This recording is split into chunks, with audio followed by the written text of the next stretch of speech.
তোমার মৃত্যুকে ভয় লাগে না? আরে কেন ভয় লাগবে? আপনার মধ্যে এমন কি আছে? ব্যাস, অনেক হয়েছে গোয়ালা।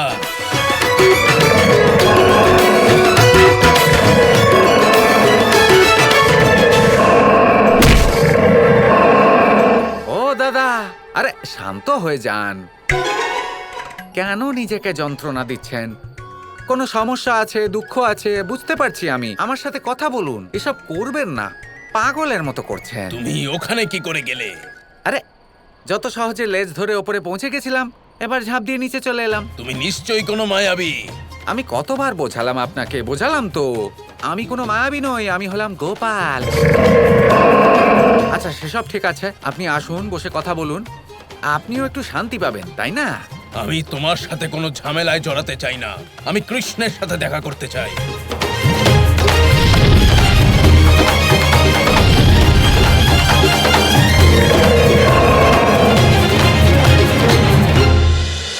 আমার আগুন তোমার কোনো ক্ষতি করতে পারলো না।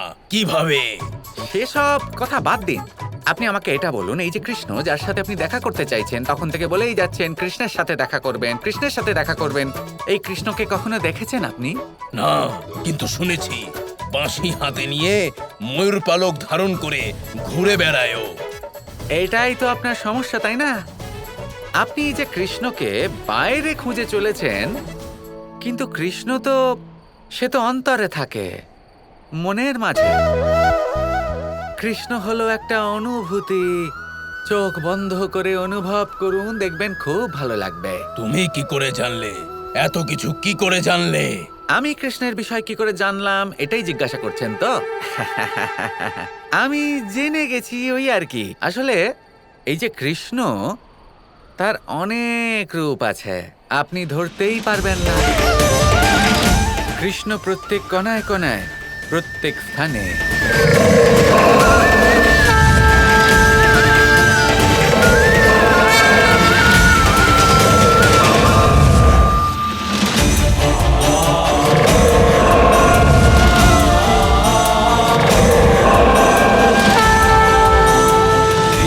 এ কেমন মায়া!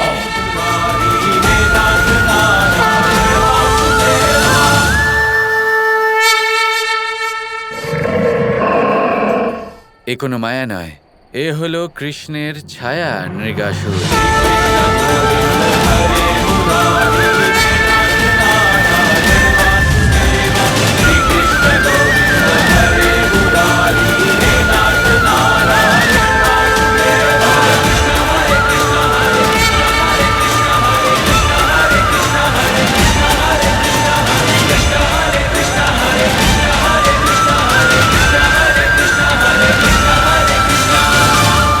কৃষ্ণ, তুমি আমাকে নিয়ে উপহাস করছো। প্রথমে অন্য কারো রূপ ধরে আমার সামনে এলে, আর এখন অন্য এক রূপ দেখাচ্ছ। প্রত্যেকটা কর্মের একটা উচিত সময় থাকে, নৃগাসুর। সময় তো তোমার শাস্তি লাভের হয়েছে এখন।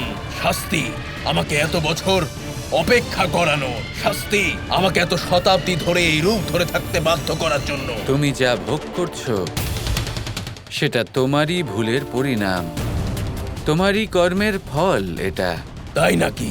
আমাকে এত কষ্ট দিলে সেটা কোনো পাপ নয়? একজন প্রতাপী রাজা এত সময় ধরে কষ্ট ভোগ করলো, সেটা তোমার পাপ নয়?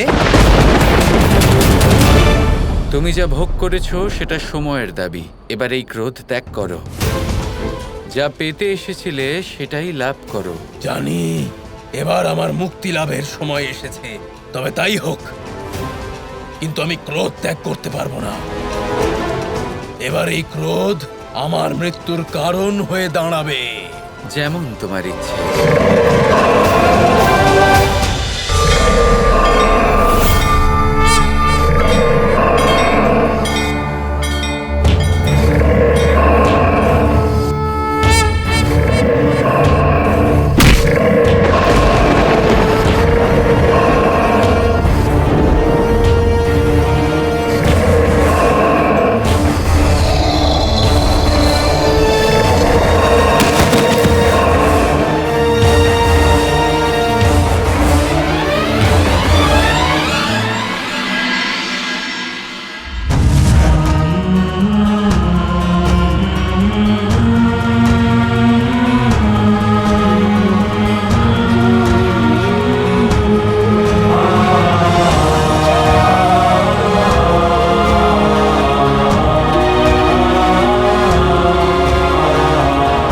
ক্ষমা করে দিন।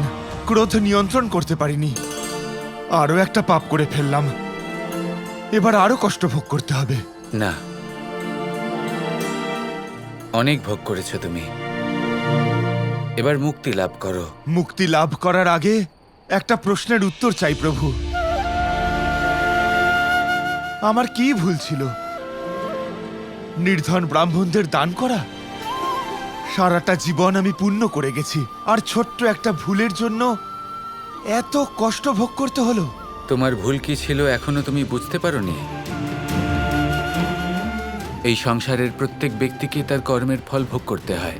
কেউ শুভ কর্ম করলে তিনি শুভ ফল লাভ করেন, অশুভ কর্ম করলে অশুভ ফল লাভ করেন।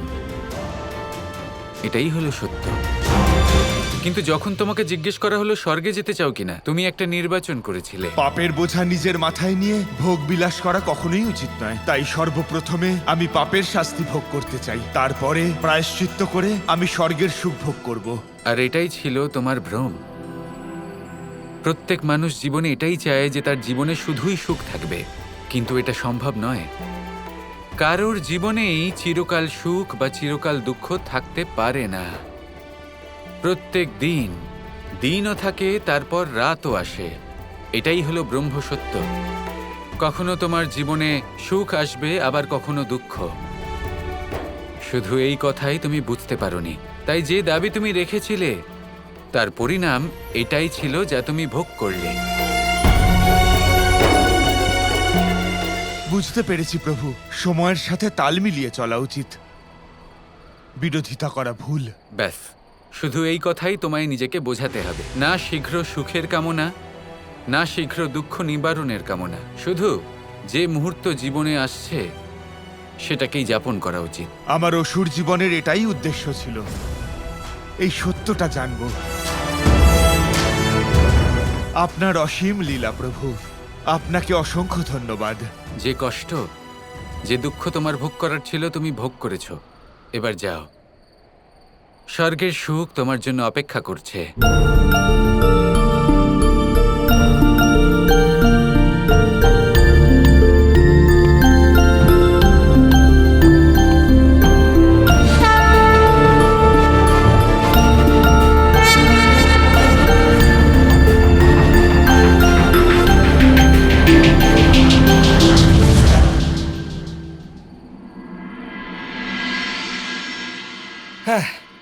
চলো, এই সমস্যার নিবারণ হলো।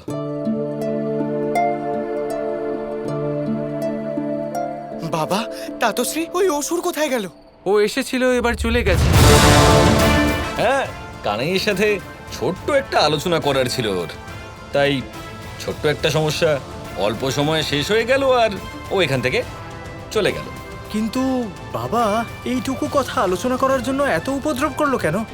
নিষাদ সবসময় মনে রেখো, যে কোনো কথা, ঘটনা, বস্তু, পরিস্থিতি আকার দিয়ে নয়, উদ্দেশ্য দ্বারা তার গুরুত্ব বোঝা যায়। আর আমি আমার উদ্দেশ্যটা পূর্ণরূপে স্পষ্ট করে জানিয়ে দিই। তাই নাকি? আমার অবসর যাপনের সব থেকে সুবর্ণ দিন আমার চোখের সামনে দেখতে পাচ্ছি কানাই। দুধ, দই, ঘি, মাখন, মিষ্টি, আহা, 56 পদ আমার জন্য অপেক্ষা করে না না, রয়েছে। এখন পাবেন না আপনি এসব, কারণ আপনার এখনো বৃন্দাবন যাওয়ার সময় হয়নি। কেন ভাই, আমি কেন বৃন্দাবন যেতে পারবো না? আমি বলছি তো আপনাকে, আমি যতদিন বলরাম আসছে না তুই থেকে যা। ঠিক আছে, থেকে যাব। যতক্ষণ না দাদা ফিরে আসছেন আমি এখানেই থাকবো। কিভাবে বলি দাদা, যদি আপনি ওখানে যান তাহলে আমাকে ওখান থেকে চলে যেতে হবে।